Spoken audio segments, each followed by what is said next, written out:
हिमालय की गोद में बसा खूबसूरत शहर मनाली, जहाँ जाने की चाह हर इंसान के मन में और ख़ास तौर पर हर भारतीय के मन में हमेशा होती है।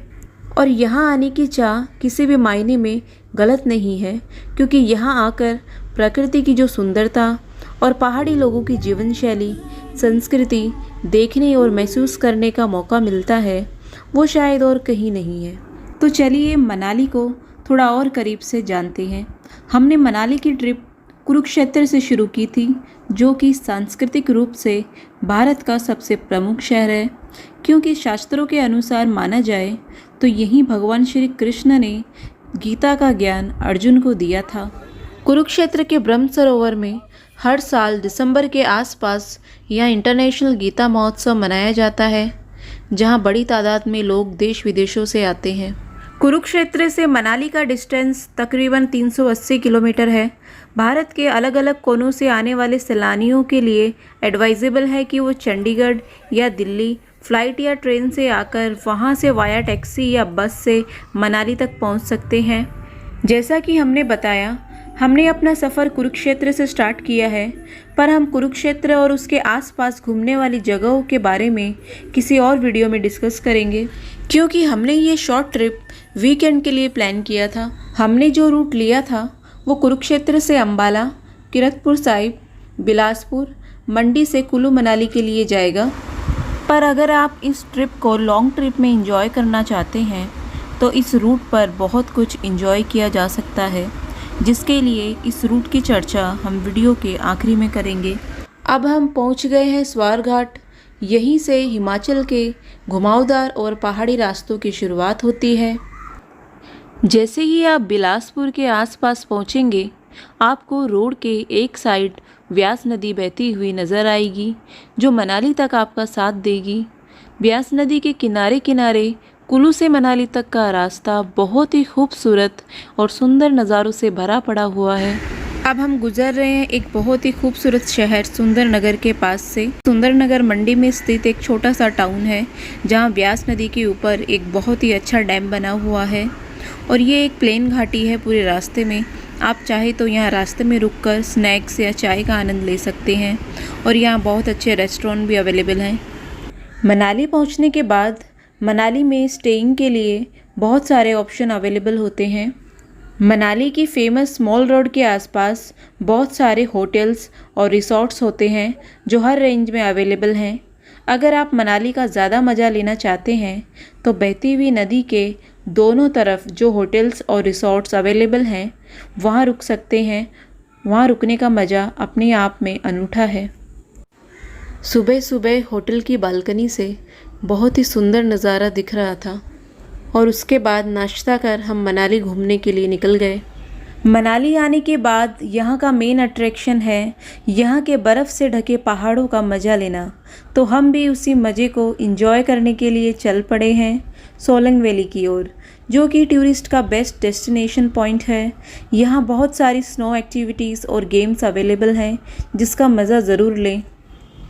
Before coming to Solang Valley, on the way you will notice that there are a lot of small shops available where they are giving snow clothes on rent. ये preferable है कि before reaching Solang Valley ये आप किराए पे ले लें, because वहाँ पे थोड़े सस्ते मिल जाएंगे। Once you will reach Solang Valley, because that is the main tourist place, तो वहीं यही कॉस्टिंग थोड़ी हाई हो जाती है, तो इस बात का ख्याल रखें। In Solang Valley, you can enjoy multiple adventure and snow activities like zip line, zorbing, tire slide, ATV ride, skiing and lots of other sports. यहाँ पे जाने के लिए ATV मोटर बाइक, घोड़ी की सवारी या पैदल भी जा सकते हैं। यहाँ पे बाइक राइडिंग पार्किंग लॉट से लेकर जहाँ पे मेन स्नो फॉलिंग एरिया है वहाँ तक के लिए अवेलेबल है। Now we are enjoying the bike ride in the snow. इस बाइक राइड में एक साथ 3 लोग बैठ सकते हैं और यहाँ बहुत मज़ा आता है बाइक राइड करने का। हमने भी यहाँ बहुत सारी स्पोर्ट्स एक्टिविटी इंजॉय की और फैमिली के साथ यहाँ टाइम स्पेंड करना बहुत ही मज़ेदार है। यहाँ जिप लाइनिंग एक्टिविटी का अपना अलग ही एक्सपीरियंस है। आप बर्फ़ से ढके पहाड़ों के ऊपर से नीचे बहते हुए छोटे छोटे झरनों के ऊपर से जब गुज़रते हैं तो बहुत मज़ा आता है। ये नज़ारे, ये एक्सपीरियंस लाइफ टाइम के लिए बहुत ही मस्त है। मोस्टली सोलंग वैली में आपको बर्फ़ देखने के लिए मिल ही जाती है, लेकिन अगर आप एक्सट्रीम गर्मी के समय आएंगे तो इस जगह पे बर्फ़ नहीं होती। तब आपको मनाली से लेह की ओर जाते हुए मढ़ी तक जाना होगा, बिकॉज़ एट दैट टाइम मढ़ी पे ही आपको ये सारी स्पोर्ट्स एक्टिविटी इंजॉय करने को मिलेगी। मढ़ी वो जगह है जहाँ पर ब्यास नदी का उद्गम माना गया है। बर्फ़ के गोलों को एक दूसरे पे फेंकना भी यहाँ एक खेल बन जाता है। बर्फीली वादियों में इस तरह मौज मस्ती करते हुए दिन बिताना अपने आप में अनोखा एक्सपीरियंस है, जो हमेशा के लिए यादगार बन जाता है।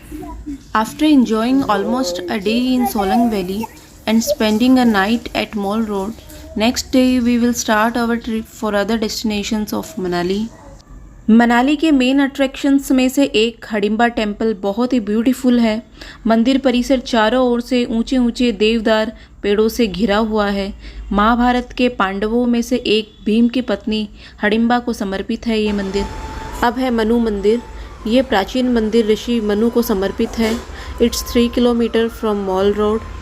आप कोशिश करें कि Hadimba temple and Manu temple morning में ही कवर करें, बिकॉज़ वो एरिया शहर का काफ़ी क्राउडेड एरिया है और इवन वहाँ पे आपको पार्किंग की भी प्रॉब्लम आ सकती है।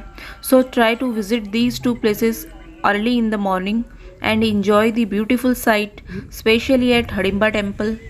Visiting these 2 places, now we are heading towards Manikaran, which we would say is really a divine place to go when you are visiting Kulu Manali. Manali के आसपास के टूरिस्ट डेस्टिनेशंस को घूमने के लिए आप मनाली से टैक्सी या मोटर बाइक हायर कर सकते हैं। ये ऑप्शन इजीली अवेलेबल है। ये एरिया मनाली से 80 किलोमीटर की दूरी पर है, पर यहाँ अगर आप नहीं आते हैं तो समझो you will definitely miss something which is really heart wellbeing while visiting this area. Manikaran का मुख्य आकर्षण है यहाँ के गर्म पानी के कुंड। इस गुरुद्वारे में साल भर चलने वाले लंगर में इस्तेमाल होने वाले चावल को पकाने के लिए इस कुंड में कच्चे चावल को बड़े बड़े बर्तनों में रखकर पानी में डुबो दिया जाता है। ये प्रकृति का एक अनोखा तोहफा ही है, जो हिमाचल की इन ठंडी वादियों में लोगों को गर्म रखने के लिए प्रकृति से मिला हुआ है। वैसे तो नाइट स्टे के लिए मणिकरण से अच्छी कोई जगह नहीं, क्योंकि यहाँ पार्वती नदी का वेग इतना तीव्र है जो कि आपको बहुत रोमांचित करेगा।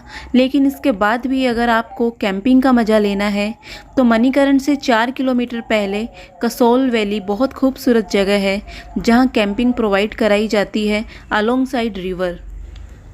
अगर वाकई आप रोमांच के दीवाने हैं तो कुल्लू मनाली से लौटते समय कुल्लू के आसपास रिवर राफ्टिंग एंजॉय कर सकते हैं, because it will save your time. चलिए बात करते हैं tips related to this trip. वैसे तो टूरिस्ट इस जगह पर साल भर ही आते हैं, बट यहाँ आने का जो बेस्ट टाइम है वो दिसंबर टू मार्च है, क्योंकि यहाँ का जो असली इंजॉयमेंट है वो बर्फ़ से ढके पहाड़ियों के बीच ही है। अगर आप पीक सीज़न में जाते हैं तो ये एडवाइजेबल है कि आप बुकिंग पहले से ही करवा लें अपने होटल की, या फिर मनाली मेन सिटी पहुंचने के पहले ही आप स्टे के लिए रुक जाएं। जैसा कि हमने आपको इस वीडियो के बीच में बताया था कि अगर आप इस ट्रिप को लॉन्ग ट्रिप में बनाना चाहें तो हम आपको कुछ ऐसी जगह सजेस्ट करेंगे जो इस रूट पर ही है, and you will enjoy lot there. तो सबसे पहले हम बात करेंगे इस रूट पर चंडीगढ़ की। 3 main destination points of Chandigarh are rock garden, Chhatbir zoo और सुखना लेक। अगर आप फेब टू मार्च के बीच जा रहे हैं तो रोज़ गार्डन भी बहुत अच्छा ऑप्शन है। जैसा कि हमने आपको बताया, ये रास्ता किरतपुर से होते हुए जाएगा, तो किरतपुर से कुछ ही दूरी पर स्थित है आनंदपुर साहिब गुरुद्वारा। ये सिखों का प्रमुख गुरुद्वारा है और इसी गुरुद्वारे में खालसा पंथ की स्थापना हुई थी। और आनंदपुर साहिब गुरुद्वारे से 30 से 40 किलोमीटर की दूरी पर ही है बाखड़ा dam. बाखड़ा dam is second tallest dam in Asia and no word can express the beauty of बाखड़ा। और आनंदपुर साहिब से 35 किलोमीटर की दूरी पर है नैना देवी। नैना देवी जो कि 51 शक्तिपीठों में से एक है। इसी रूट पर जब आप मंडी के आसपास पहुंचोगे तो करीब 20 से 25 किलोमीटर पे ही आता है रिवालसर। रिवालसर टाउन बुद्धिस्ट का बहुत ही फेमस धार्मिक और दर्शनीय स्थल है और इसकी बसावट झील के आसपास बहुत ही सुंदर तरीके से की है। दोस्तों, जब भी आप मनाली ट्रिप पे जाएं तो आप इन डेस्टिनेशन पॉइंट्स को कवर कर सकते हैं। As we have told you कि ये ऑन द रूट ही है। और इस रूट से रिलेटेड अगर कोई क्वेरी है तो आप हमें कमेंट कर पूछ सकते हैं। फिर मिलते हैं हिंदुस्तान की किसी ऐसी ही खूबसूरत डेस्टिनेशन के साथ।